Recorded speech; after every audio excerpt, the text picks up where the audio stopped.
Bonjour tout le monde, donc aujourd'hui on va regarder la loi des exposants, ou les lois des exposants, qui en a plusieurs, on va y aller étape par étape, et ensuite on va faire quelques exemples. Ok? Premièrement, il faut comprendre que la loi des exposants, ou les lois des exposants, peuvent seulement être appliquées quand on a les mêmes bases. Ok? Donc on a les bases, et ensuite on a les exposants qui sont en haut. Ok? Donc un exemple, ça serait, disons, 5 et 3.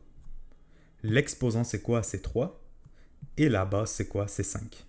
D'accord? Donc, il faut se rappeler que les lois des exposants s'appliquent seulement quand on a les mêmes bases. Ça veut dire que si j'ai 5 à la 2 fois, par exemple, 3 à la 5, ben là, ça ne fonctionne pas. Pourquoi? Parce que je vois ici que mes bases ne sont pas pareilles. OK?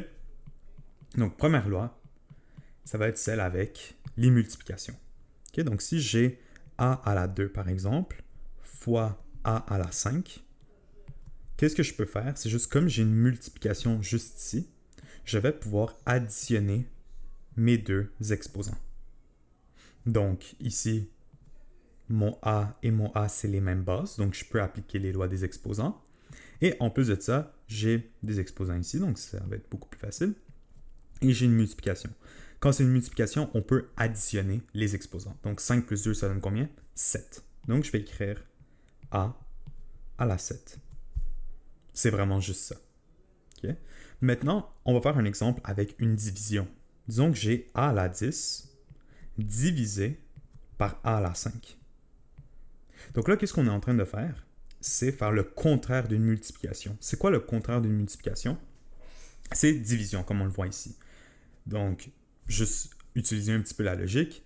Si avec multiplication, c'est plus, le contraire de multiplication, vous croyez que ça va être quoi? Ben, la même chose que le contraire d'une addition. Donc, une soustraction. On va faire 10 moins 5. Donc, à la 10, premièrement, on s'assure que nos bases sont les mêmes. Elles le sont. Donc, 10 moins 5, ça donne combien? A à la 5. Donc, ça va me donner A à la 5 juste ici. Je vais l'écrire de cette manière-là, comme ça on le voit mieux. Donc, avec une multiplication, on peut additionner les exposants. Et avec une division, on peut bien évidemment les soustraire. Okay, ça, c'est les plus importants. Ensuite de ça, on va avoir des lois un petit peu plus complexes. Okay? Mais ça va être pas si pire, je vous l'assure. Donc, prochaine loi, ça va être quand on a l'exposant, donc disons 5, mais on a un autre exposant en plus de ça. Okay? Donc, en ce moment, avant, qu'est-ce qu'on pouvait faire? C'était A à la 5 fois A à la 10. Et là, comme c'est une multiplication, on peut additionner.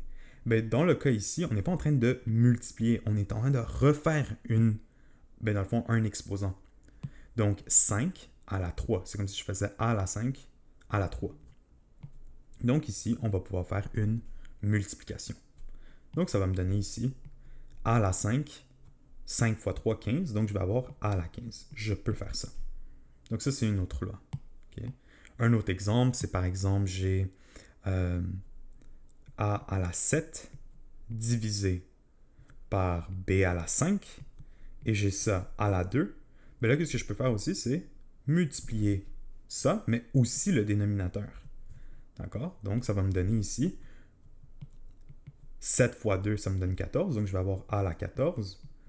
Et 2 fois 5, ça me donne 10. Donc, B à la 10. Okay? Donc, juste rappelle-toi, quand j'ai un exposant et je refais un exposant, ça va faire une multiplication. Okay? Assez simple, assez simple. Ensuite de ça, on a aussi quand mon exposant, disons A, il est négatif, disons moins 2. Dans ce cas-là, qu'est-ce que je peux faire? C'est le mettre au dénominateur. Donc, dans ce cas-là, okay, rappelez-vous que A à la moins 2 divisé par 1, c'est la même chose que A à la moins 2. Okay? Ça veut dire la même chose. N'importe quoi divisé par 1, ça va donner la même réponse. Donc, ces deux expressions-là, c'est les mêmes. Donc, qu'est-ce que je peux faire dans ce cas-là? C'est mettre le A au dénominateur et changer le signe de l'exposant. Donc, ça ici, ça va me donner 1 divisé par A à la 2. Donc, rappelez-vous, dans les expressions, dans les problèmes avec les lois des exposants, il faut toujours avoir des exposants positifs. Okay? Comme dans la vie, on aime les gens positifs, on n'aime pas les gens négatifs, la même affaire dans les lois des exposants et en mathématiques, on préfère toujours positif que négatif. Donc, si j'efface ça ici, et j'ai, disons, 1 divisé par b à la moins 2, c'est la même chose que tantôt. Tu peux le mettre en haut pour qu'il devienne positif. Donc, b à la 2 divisé par 1. Okay? Donc, il faut juste les switcher de bord dans les fractions et vraiment changer le signe. Donc, dans ce cas-là, de négatif à positif. Disons que ta prof te donne ce problème-là. Premièrement, trouve quand est-ce que les exposants sont négatifs ou 0. Rappelez-vous, quand l'exposant est 0, ça veut juste dire 1. Okay? Donc, n'importe quel chiffre à la 0 donne 1. Et trouve aussi les exposants négatifs. Donc, dans ce cas-là, ça va être le moins 4 juste ici. Comme on avait vu tantôt, le moins 4, je peux le mettre en dessous. Donc, je pourrais juste faire effacer ça et le mettre en dessous. Donc, 4 à la 4. Donc, j'avais 4 à la moins 4. Et là, il va devenir 4 à la 4 juste ici au dénominateur.